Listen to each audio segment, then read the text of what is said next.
Welcome to the story of the Emperor's New Clothes. Once upon a time, in a land far, far away, there lived a very special emperor. The emperor loved one thing more than anything else in the whole wide world: new clothes. He had a different suit for every single hour of the day. He didn't care about his soldiers or his kingdom.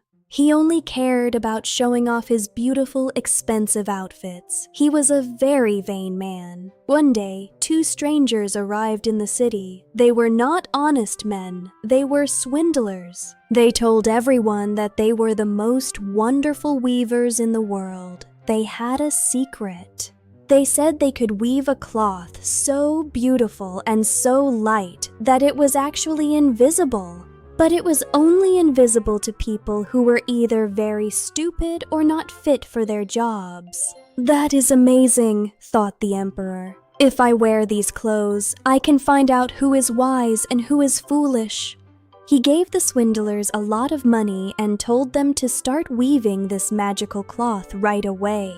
The swindlers set up two looms and pretended to work. They asked for the finest silk and the purest gold thread. But they kept all the gold and silk for themselves and spent their days working at the empty looms. After some time, the emperor wanted to know how the work was going, but he was a little bit nervous. What if he couldn't see the cloth himself? He didn't want anyone to think he was stupid or unfit, so he decided to send his oldest and most honest minister to see the weavers first. "The minister is very wise," thought the emperor. "He will surely be able to see the beautiful cloth." The old minister went into the room. He looked and looked, but he saw absolutely nothing on the looms. "Oh my goodness," he thought. "I can't see anything at all. Am I stupid? Am I not fit for my job?" The swindlers asked him, "Do you like the pattern? Isn't the color wonderful?" They pointed to the empty looms. The minister didn't want to seem stupid. "Oh yes," he said, "it is magnificent. The colors are truly breathtaking." He went back to the emperor and told him that the cloth was the most beautiful thing he had ever seen. The emperor was pleased, but he wanted another opinion. He sent another official to check the progress. The same thing happened. The official looked and looked, but the looms were completely empty.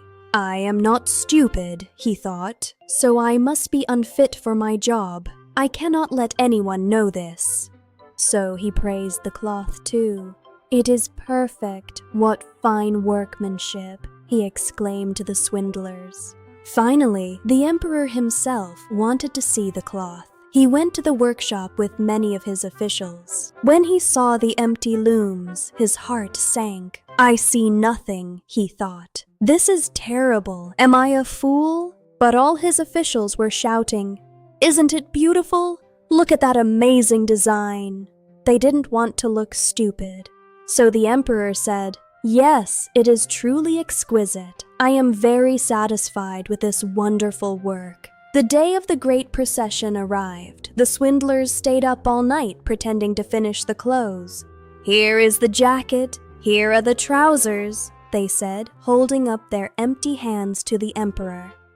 The emperor took off all his clothes, and the swindlers pretended to help him put on the new ones. "It fits perfectly," they said. "You look so magnificent, Your Majesty."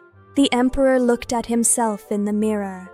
The emperor marched out to the streets. The noblemen held their hands high to carry the invisible train. Everyone in the city was there to see the new clothes. "Oh, how beautiful the emperor's new clothes are," they cried. No one wanted to admit that they couldn't see anything. No one wanted to be called stupid or unfit. But then a little child who didn't care about being wise or stupid looked at the emperor and shouted, "But he hasn't got anything on!" The little child cried out. The crowd went very silent. "Did you hear what the child said?" People whispered. "He says the emperor is not wearing any clothes." Soon, the whole city was shouting, "He hasn't got anything on! The emperor is naked!" The emperor knew they were right, but he thought, "I must finish the procession." He held his head even higher. The noblemen continued to carry the train that wasn't there at all, following their naked emperor. And so, the emperor learned a very important lesson about vanity and honesty. But it was a very cold lesson. Always tell the truth. Ready to play? Which rule surprised you the most? Have fun playing.